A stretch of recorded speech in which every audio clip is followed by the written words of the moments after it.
हम पढ़ रहे हैं शारीरिक शिक्षा का इतिहास। शारीरिक शिक्षा का इतिहास पढ़ रहे हैं। आज हम पढ़ेंगे डेनमार्क का, इंग्लैंड का, अमेरिका, जापान और सोवियत संघ रूस का, इन सब का हम आज इतिहास पढ़ेंगे। सबसे पहले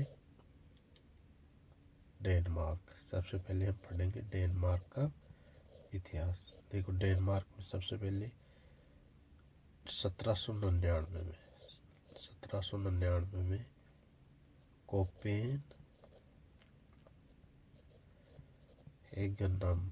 में खुले व्यायामों की स्थापना की गई। डेनमार्क की राजधानी में 1799 में व्यायामों की स्थापना की गई। 1814 में शारीरिक शिक्षा को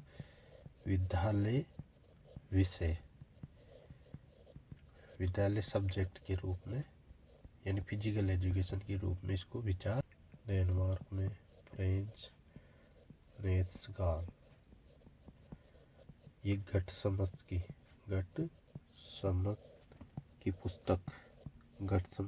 एक पुस्तक थी, जिम्नास्टिक फॉर यंग, उससे प्रभावित था और उससे प्रभावित होकर इन्होंने 2 पुस्तकें लिखी फ्रेंच नेत्सगाल ने। एक तो थी manual for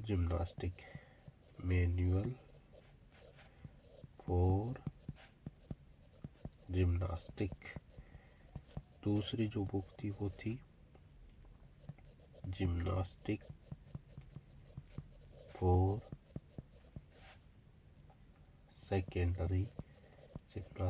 secondary school.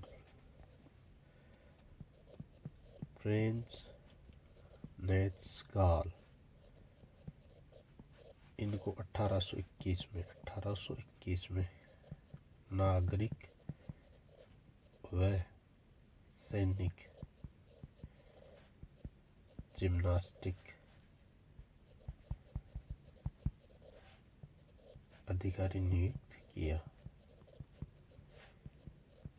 French नेत्सगाल को।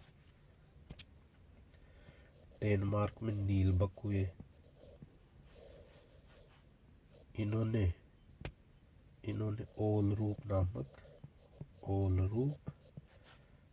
स्थान पर जिम्नास्टिक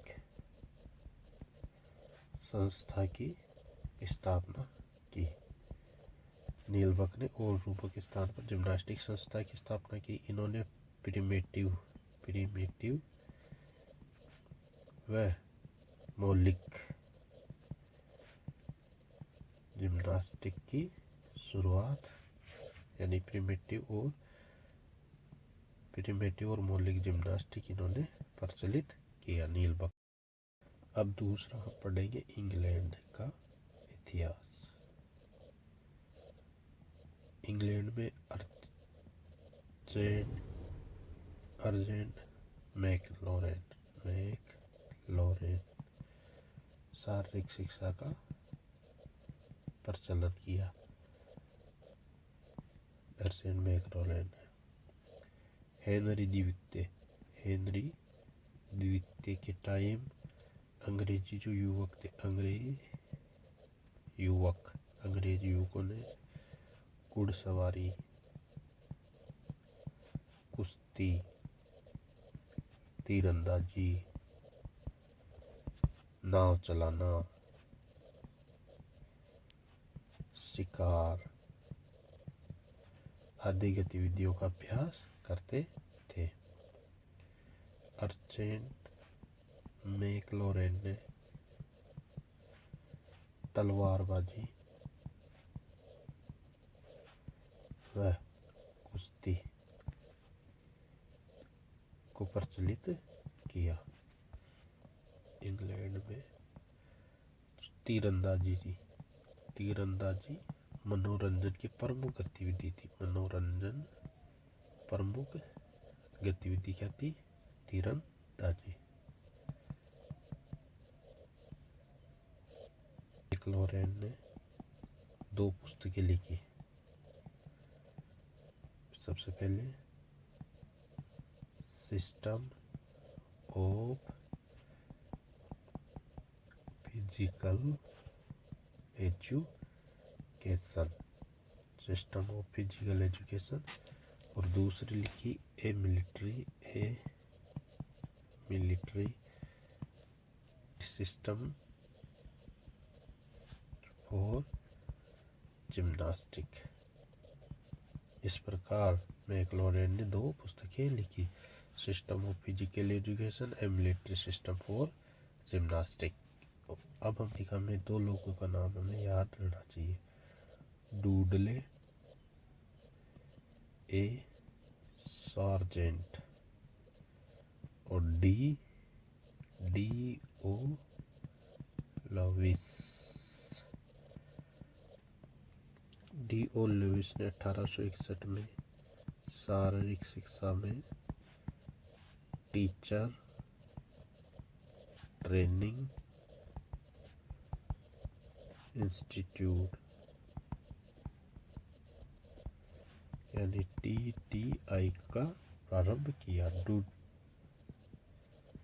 शिक्षा के उद्देश्य बताए। इन्होंने 4 उद्देश्य बताए। सबसे पहले एजुकेटिव, दूसरा हाइजीनिक,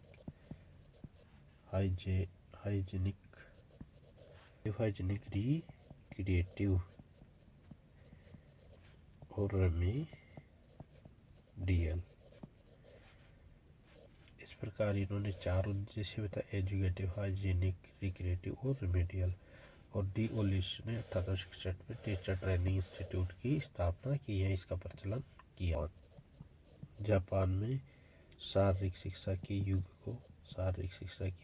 युग को मीजी युग के नाम से जाना जाता था। और जो सैनिक अभ्यास होते थे, उनको बूडो के नाम से जाना जाता था। कानोजिगारो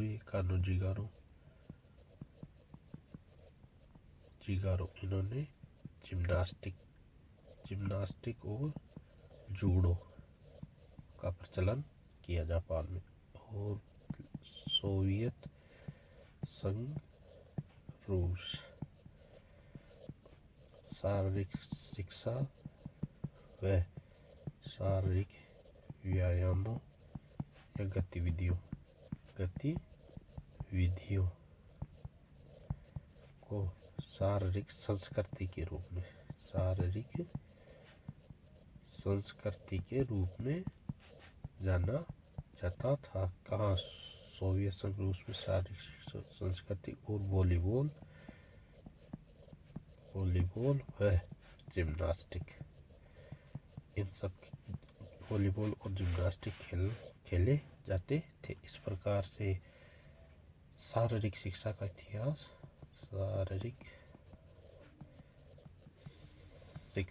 इतिहास पूरा होता है। धन्यवाद।